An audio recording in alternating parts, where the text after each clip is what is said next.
Acik-acik, pukul 12 malam ni biasa orang dah tidur kan? Tapi tidak kepada Angel sebab apa? Angel Usha-Usha ni item ni dengan cerita baru Soul. Set Cobra Acik boleh tengok Nampak tak Acik dia punya finishing? Perasan tak? Dia punya finishing kalau finishing grade A, nampak tak spek pembuatan kilang Bosijan? Dia nampak soft, nampak cermin, glossy.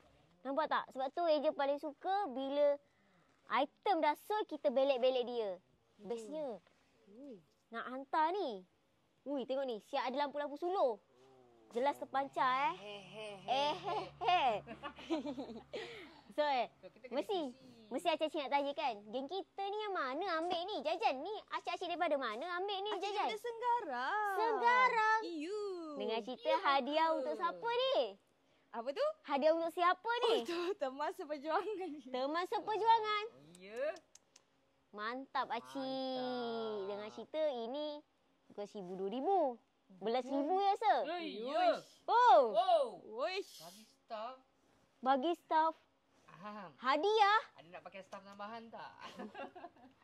Ui, dia tertonggeng. Tapi ni acik-acik, tengok betul-betul finishing grade A bahagian bawah dia. Bukan bahagian luar saja, atas. Tapi ni pun kita finishing. So macam acik-acik tahulah. Kat gudang Bosijan ni, acik bagi tahu je nak bajet macam mana, kualiti macam mana. Cari seller. Cari Angel ataupun tim seller yang lain. Okay, sebab gudang Bosijan ni, Bosijan bawa masuk banyak acik-acik. Dia punya kilang lebih belas kilang. Berapa?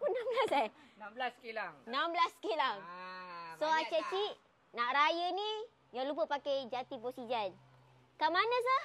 Gudang Bos Ijan. Kau ni kenapa sini? Kasih.